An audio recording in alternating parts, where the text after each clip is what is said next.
এই যে ফিগারটা আপনি আঁকতেছেন তার জন্য প্রপোর্শন, ডাইমেনশন, 2D বা ওভারঅল যে ভিজুয়াল আছে সেগুলো যেন খুব প্রপার হয়। শুভেচ্ছা সবাইকে, আশা করি সবাই অনেক অনেক ভালো। রহমান বিজয় আপনাদের সাথে। ডিয়ার স্টুডেন্টস, আপনাদের একটা কমন কথা ছিল যে ফিগার ড্রয়িং এর ক্ষেত্রে আসলে আমরা কি করতে পারি। আপনাদের জন্য আজকের ভিডিওটি সাজানো। আমরা 3টে স্পেসিফিক বিষয় আজকে জানার ট্রাই করবো। গুচ্ছ চারুকলার যদি ফিগার ড্রয়িং আসে সেক্ষেত্রে আপনারা খুব সুন্দর করে কিভাবে অ্যান্সার করতে পারেন। তো সবার আগে আপনিও কিন্তু চাইলে তাদের মতো সাকসেসফুল হতে পারেন। গুচ্ছ চারুকলার জন্য ড্রয়িং এর অনলাইন যে কোর্সটি আছে সেটা জয়েন করতে পারেন। ডিসক্রিপশন বক্সে বিস্তারিত লিঙ্ক দেওয়া আছে। আমাদের কোর্স জয়েন করতে আজকে আমাকে সোশ্যাল মিডিয়ায় নক দিন। আর ফেসবুক গ্রুপের ফ্রি অফ কস্ট অনলাইন এক্সামে তো থাকছেই। তো সবার আগে আমাদের জানতে হবে যে গুচ্ছ চারুকলায় কোন কোন জায়গায় আসলে ফিগার ড্রয়িং এসে থাকে। কুষ্টিয়া ইসলামী বিশ্ববিদ্যালয়, কাজী নজরুল ইসলাম বিশ্ববিদ্যালয়ে আমরা বিগত যে কোশ্চেনগুলো আছে সেগুলো একটু ঘাটাঘাটি করে দেখেছি যে সেখানে ফিগার ড্রয়িং সাধারণত এসেছে হয় বসা বা দাঁড়ানো ফিগার অথবা লাইভ ফিগার।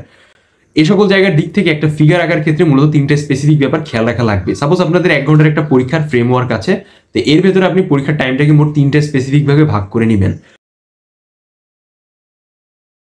প্রথমে আপনি যখন প্রথম যে পার্টটা আছে পয়েন্ট নাম্বার 1, আপনি যখন পরীক্ষার কোয়েশ্চেন পাচ্ছেন সেই কোয়েশ্চেনে আপনাকে অবশ্যই মাথায় নিতে হবে যে আপনি কিভাবে আপনার টাইমটাকে সাজাচ্ছেন বা কি আপনি অবজারভেশন করছেন। যেমন একটা ফিগারে যদি দাঁড়ানো থাকে, কোনো স্পেসিফিক মডেলের স্টাইল থাকে, কোনো অবজেক্ট ধরে থাকে, সেগুলো ব্যাপারকে আপনাকে আইডেন্টিফাই করতে হবে। দেন আপনি আপনার কাগজে যে ছোট একটা সাইড আছে সেখানে ফিগারটাকে উপস্থাপন করার ট্রাই করবেন। অন দি আদার হ্যান্ড, ফিগারটার যখন ওভারঅল অবজারভেশন আপনার ব্রেনে যখন ভিজুয়াল চলে আসলো, আপনার যে মেমোরি ড্রয়িং আপনি এতদিন যে প্র্যাকটিস করেছেন সেগুলো যখন আয়ত্ত থ্রুতে ফিগারটাকে প্রথম 10 মিনিটে ভালো করে অবজারভেশন করে নিলেন, দেন আমরা স্টেপ 2তে চলে যাব।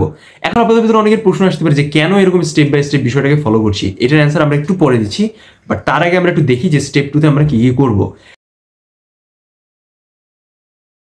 স্টেপ 2তে আমাদের যে বিষয়টা করতে হবে, ওই ফিগারটার যেটা বেসিক ড্রয়িং আছে, একটা বেসিক যে লেআউট আছে সেটা আমরা এঁকে ফেলবো আমাদের কাগজে।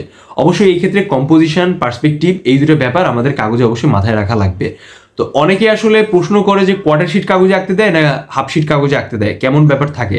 আপনারা যারা মাস্ট বি আগে পিছিয়ে পরীক্ষা দিয়েছেন তারা জানেন যে ঢাকা ইউনিভার্সিটির জন্য একটা কোয়ার্টার শিট কাগজ আপনাদের দেওয়া হয়েছে। তো এর জন্য কোয়ার্টার শিট যে বোর্ডটা আছে সেটাই হচ্ছে আপনাদের ফলো করা লাগবে।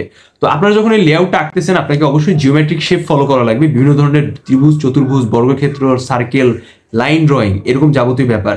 এই কমপ্লিট ড্রয়িং এর থ্রুতে কিন্তু আপনি আপনার ফিগার ওই যে পেজটা আছে সেই পেজে সুন্দর করে কম্পোজিশন করবেন। দেন যখন কম্পোজিশন পার্টটা হয়ে যাচ্ছে, দেন আপনি মেলাবেন যে ফিগারের যে সাইজটা আছে মাথার হিসাবে সেটা ঠিক আছে কিনা, দাঁড়ানো ফিগার, বসা ফিগারের ক্ষেত্রে, আর অর্ধ যে সাইজ আছে ফিগার সেই অনুযায়ী ক্ষেত্রে। আমরা একটু ডিফারেন্ট দেখেছি বা ঢাকা ইউনিভার্সিটি চারুকলার এক্সামে। সো ট্রাই করবেন ভার্সেটাইল প্র্যাকটিস করে যাওয়ার জন্য, কারণ যে কোনো টাইপের বিষয় আসতে পারে, যে কোনো টাইপের জিনিস উপস্থাপন করতে দিতে পারে। এমনও হতে পারে আপনাকে 1 ঘন্টায় 2টা ফিগার আঁকাতে দিচ্ছে, ইনকেস বলা যায় না। সো এই প্রিপারেশনটা ভালোভাবে নেবেন।